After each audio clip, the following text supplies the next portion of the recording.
Koinotning chegarasi bormi?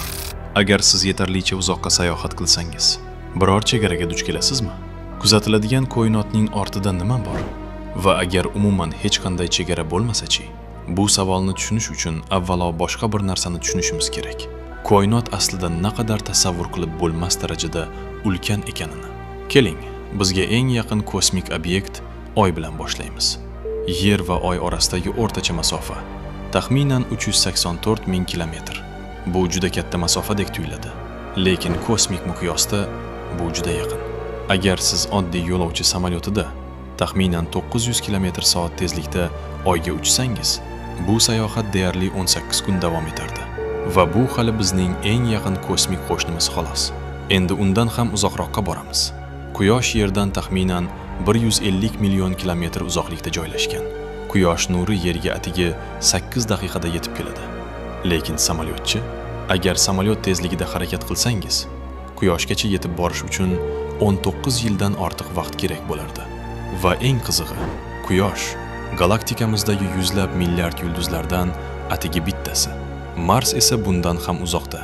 Sayyoralarning joylashuviga qarab, Mars Yerga eng yaqin paytda taxminan 55 million kilometr, eng uzoq paytda esa 400 million kilometrgacha uzoqlashadi. Hozirgi kosmik apparatlar Marsga taxminan 7 oyda yetib boradi. Oddiy samolyotda esa bu sayohat o'nlab yillar davom etardi. Va Mars hali Quyosh tizimida yaqin obyekt hisoblanadi. Quyosh tizimini chekkasi. Marsdan keyin Yupiter, Saturn, Uran, Neptun joylashgan. Neptun Quyosh tizimidagi eng uzoq katta sayyora. U Quyoshdan taxminan 4,5 milliard kilometr uzoqlikda joylashgan. Quyosh nuri Neptungacha yetib borishi uchun 4 soatdan ortiq vaqt kerak bo'ladi. Lekin bu hali oxiri emas. 1977-yilda NASA Voyager 1 nomli kosmik apparatni uchirdi. Bugungi kunda u inson yaratgan eng uzoq obyekt hisoblanadi. Deyarli 50 yil davomida uchganidan keyingina u yulduzlar aro fazoga chiqishga muvaffaq bo'ldi. Lekin eng hayratlanarlisi shuki, u hali galaktikamizning juda kichik qisminigina bosib o'tgan. Bu Somon yo'li galaktikasi naqadar ulkan ekanini ko'rsatadi. Somon yo'li galaktikasida taxminan 100 milliarddan 400 milliardgacha yulduz mavjud. Ulkan gaz va chang bulutlari mavjud. Balki trillionlab sayyoralar ham mavjuddir. Galaktikaning diametri taxminan 100 ming yorug'lik yili. Bu degani, yorug'lik sekundiga 300 ming kilometr tezlikda harakat qilsa ham, galaktikani kesib o'tishi uchun 100 ming yil kerak bo'ladi. Agar samolyot galaktikani kesib o'tmoqchi bo'lsa, bu sayohat 120 milliard yildan ortiq vaqt olardi. Bu esa koinot yoshidan ham uzoqroq.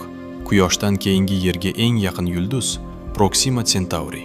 U bizdan taxminan 4,24 yorug'lik yili uzoqlikda joylashgan. Demak, uning yorug'ligi bizgacha yetib kelishi uchun 4 yildan ortiq vaqt kerak bo'ladi. Samolyotchi millionlab yillar. Aynan shu joyda inson miyasi koinot o'lchamlarini tasavvur qilishda qiynala boshlaydi. Endi undan ham uzoqroqqa boramiz. Bizga eng yaqin katta galaktika Andromeda galaksi. U taxminan 2,5 million yorug'lik yili uzoqlikda joylashgan. Bugun siz Andromedadan kelayotgan yorug'likni ko'rsangiz, u yorug'lik yo'lga chiqqan paytda Yerda hali zamonaviy insonlar mavjud ham emas edi. Va shunga qaramay, Andromeda bizning kosmik qo'shnimiz hisoblanadi. Bu astronomiyadagi eng g'alati haqiqatlardan biriga olib keladi. Biz fazoga qaraganimizda aslida o'tmishga qaraymiz. Obyekt qanchalik uzoqda bo'lsa, biz ko'rayotgan yorug'lik shunchalik qadimgi bo'ladi. James Webb Space Teleskop kuzatgan ayrim galaktikalar 13 milliard yil oldingi holatda ko'rinadi. Biz tom ma'noda qadimgi tarixni yorug'lik orqali ko'ryapmiz. Biz ko'ra oladigan barcha narsalar kuzatiladigan koinot ichida joylashgan. Uning radiusi taxminan 46 milliard yorug'lik yili. Bu joyda koinot tugagani uchun emas, balki koinotning yoshi cheklanganligi sababli undan uzoqroqdagi yorug'lik hali bizgacha yetib kelmagan. Bu esa kosmik ufqni yaratadi. Bu mavjudlik chegarasi emas, faqat kuzatuv chegarasi. Kuzatiladigan koinotning chekkasida biz kosmik mikroto'lqin fon nurlanishini kuzatamiz. Bu katta portlashdan taxminan 380 ming yil keyin paydo bo'lgan qadimgi nurlanishdir. Bu biz ko'ra oladigan eng qadimgi yorug'lik. Undan oldingi davrda koinot xira bo'lgan. Yorug'lik erkin harakatlana olmagan. Shuning uchun bizning kosmik xaritamiz o'sha yerda qorong'ilikka singib ketadi. Ko'pchilik koinotni ulkan quti kabi tasavvur qiladi. Lekin fizika bunday fikrni qo'llab-quvvatlamaydi. Hozircha devorga fazoning chekkasiga yoki oxirgi nuqtaga oid hech qanday dalil yo'q. Aksincha, fazoning o'zi kengaymoqda va u hamma joyda bir vaqtning o'zida kengaymoqda. Tasavvur qiling, shar yuzasida nuqtalar bor. Shar shishgani sari nuqtalar bir-biridan uzoqlashadi. Hech biri markaz emas. Yuzaning chekkasi yo'q. Koinot ham shunga o'xshashi mumkin. U cheklangan bo'lishi mumkin, lekin chegarasiz. Biz ko'ra olmaydigan hududlarda ham ehtimol yana koinot davom etadi. Yana galaktikalar, yana yulduzlar, yana ulkan kosmik strukturalar, balki cheksiz darajada. Biz ularni ko'ra olmaymiz, chunki ularning yorug'ligi hali bizgacha yetib kelmagan va ayrim hududlarning yorug'ligi hech qachon yetib kelmaydi. Sababi fazoning kengayishi tezlashmoqda. Olimlar hali ham koinot cheksizmi, cheklanganmi yoki undan ham murakkab tizimmi degan savolga aniq javob bera olishmayapti. Hozirgi kuzatuvlar fazoning juda tekis ekanini ko'rsatmoqda va tekis koinot ehtimol cheksiz bo'lishi mumkin. Bu savolning o'zi noto'g'ri bo'lishi mumkin.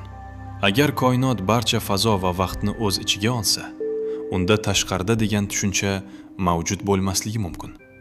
Bu xuddi Shimoliy qutbning shimolida nima bor degan savolga o'xshaydi. Ba'zi nazariyalarga ko'ra bizning koinot yagona emas. Multikoinot g'oyasiga ko'ra turli koinotlarda boshqa fizik qonunlar bo'lishi mumkin. Cheksiz kosmik pufaklar mavjud bo'lishi mumkin.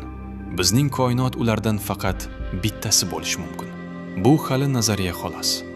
Lekin u biz bilmagan narsalar naqadar ko'pligini ko'rsatadi. Xo'sh, koinotning chegarasi bormi? Ehtimol yo'q. Hech qanday devor yo'q. Hech qanday oxirgi nuqta yo'q. Faqat yorug'lik, vaqt va kengayish bilan belgilanadigan ufqlar mavjud. Va o'sha ufqlar ortida ehtimol biz tasavvur qila olmaydigan darajada ulkan yana koinot davom etadi. Biz kosmik xaritani qanchalik chuqur o'rgansak, shunchalik insoniyat aslida naqadar kichik bilim orolida yashayotganini tushunamiz. Va ehtimol eng sirli haqiqat ham shu. Biz qanchalik uzoqqa qaramaylik, koinotning oxiri hech qachon topilmasligi mumkin.